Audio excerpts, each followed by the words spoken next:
ओम सारे बण भाइया ना प्रेम भरा राधे राधे। प्रेत जन्य बाधा दिखने वाले सौपन, उनके निराकरण के उपाय तथा नारायण बलि का विधान।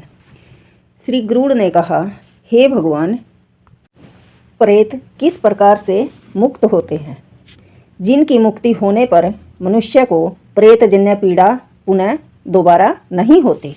हे देव, जिन लक्षणों से युक्त बाधा को आपने प्रेतजन्य कहा है, उनकी मुक्ति कब संभव है और क्या किया जाए कि प्राणी को प्रेत तत्व की प्राप्ति न हो सके।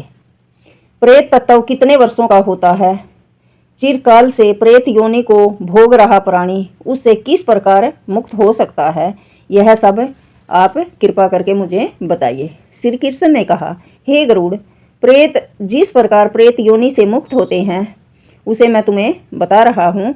जब मनुष्य यह जान ले कि प्रेत मुझको कष्ट दे रहा है तो ज्योतिष विद्या में इस विषय में निवेदन करें ज्योतिषों से इस विषय में निवेदन करें कि प्रेतग्रस्त प्राणी को बड़े ही अद्भुत स्वप्न दिखाई देते हैं।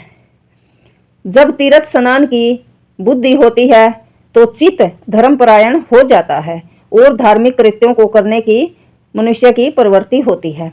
भाई मैं गंगा स्नान कर लूँ, भाई भगवान का पाठ कर लूँ, तो जब प्रेत की मुक्ति होती है तो उस योनिता तो मनुष्य का जी करे, मन करे कि भाई मैं गंगा में स्नान करूँ, भगवान का भजन करूँ, तो चित्त धर्मपरायण हो जाता है और धार्मिक कार्य करने की मनुष्य की प्रवृत्ति हो जाती है। तब प्रेत बाधा उपस्थित होती है एवं उन पुण्य कार्यों को नष्ट करने के लिए मन चित्त को भंग कर देती है। कल्याणकारी कार्यों में पग पग पर बहुत से विघ्न होते हैं। प्रेत बार बार अकल्याणकारी मार्ग में प्रवृत्त होने के लिए प्रेरणा देते हैं, भाई गलत कर्म करने की प्रेरणा देते हैं जब प्रेत योनि कष्ट दे।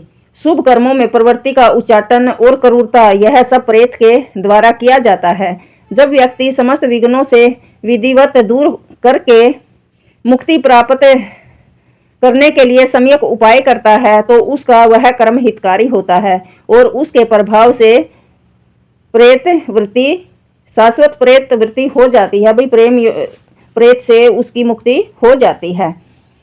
हे पक्षी, दान देना अत्यंत हितकारी है, भला करने वाला है, श्रेष्ठकर है। दान देने से प्रेत मुक्त होता है। भाई हम जैसे किसी के निमित्त जो हमारे घर का भाई जिसकी मौत हो रही है और वो प्रेत योनि में है तो हम उसके लिए दान देते हैं।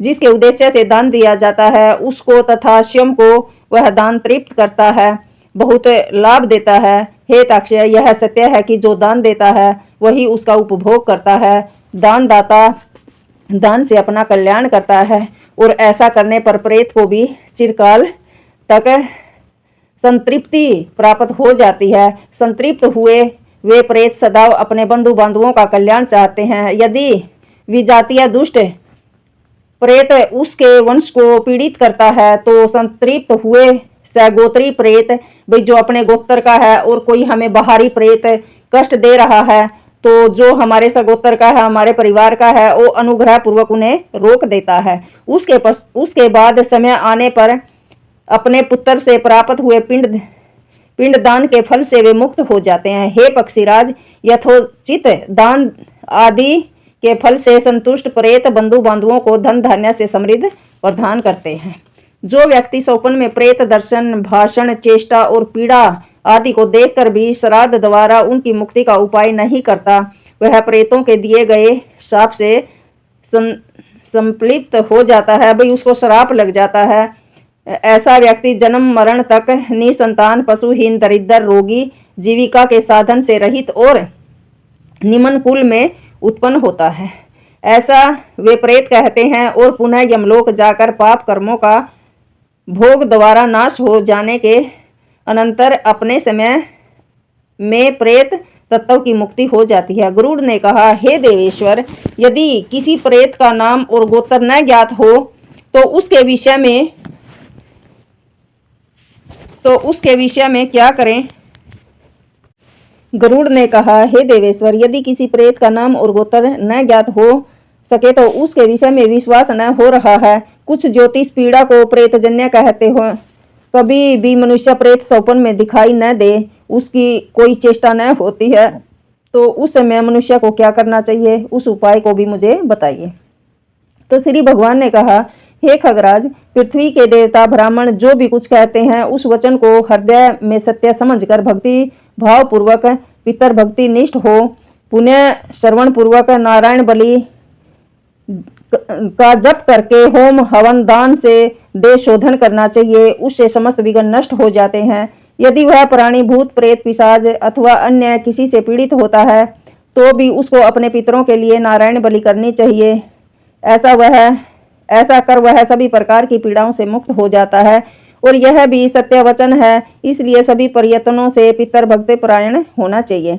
9वें या 10वें वर्ष अपने पितरों के निमित्त प्राणी को 10,000 गायत्री मंत्रों का जप करके दशांश होम कराना चाहिए। नारायण बलि करके वर्षों भाई आप वो बोलते हैं ना भाई साल में होया करें, तो वर्षों सर्ग आदि क्रियाएं करनी चाहिए। ऐसा करने से मनुष्य सभी प्रकार के उपद्रवियों से रहित हो जाता है, समस्त सुखों का उपभोग भी करता है तथा उत्तम लोकों को प्राप्त करता है और उसे जाति प्राधान्य प्राप्त होती है। इस संसार में माता पिता के समान श्रेष्ठ अन्य कोई देवता नहीं है। इसलिए सदा सम्यक प्रकार से अपने माता पिता की पूजा करनी चाहिए। हितकार बातों को उपदेष्टा होने से पिता प्रत्यक्ष देवता हैं। संसार में जो भी अन्य देवता हैं वे शरीरधारी नहीं हैं। प्राणियों का शरीर ही स्वर्ग एवं मोक्ष का एकमात्र साधन है। ऐसा शरीर जिसके द्वारा प्राप्त हुआ है उससे बढ़कर पूज्य कौन है। भाई माता पिता से ही हमें भैया दे मिलती है, तो उससे बढ़कर और पूजनीय कौन है इस संसार में। श्री कृष्ण भगवान ने गरुड़ को कहा, हे पक्षी, ऐसा विचार करके मनुष्य जो जो दान देता है उसका उपभोग वह स्वयं करता है। ऐसा वेद विद्वानों का कथन है। पुन्नाम का जो नरक है उससे पिता की रक्षा पुत्र करता है। उसी कारण से इस लोक और परलोक में उसे पुत्र कहा जाता है। हे खगराज, किसी के माता पिता की अकाल मृत्यु हो जाए तो उसे व्रत तीर्थ वैवाहिक मांगलिक कार्य संवत्सर पर्यंत नहीं करना चाहिए। जो मनुष्य प्रेत लक्षण बताने वाले इस सौपन्ध्याय का अध्ययन अथवा श्रवण करता है वह प्रेत का एक चिन्ह नहीं देखता। ओम। तो भाई भगवान ने कहा है, श्री कृष्ण था भाई इस संसार में माता पिता से बढ़कर कोई भी बड़ा देवता नहीं है भाई। और सारे देवता तो भाई उनका तो जन्म नहीं होता भाई, माता पिता हमें जन्म देने वाले हैं तो उनकी सेवा से बढ़कर कोई सेवा नहीं है भाई। हर एक इंसान ने अपनी श्रद्धा अनुसार अपने पितरों का श्राद्ध भाई सब कुछ अच्छे तरीके से करना चाहिए कि इस संसार में माता पिता के समान श्रेष्ठ अन्य कोई देवता ही नहीं है। तो सारे बहन भैया ना राधे राधे।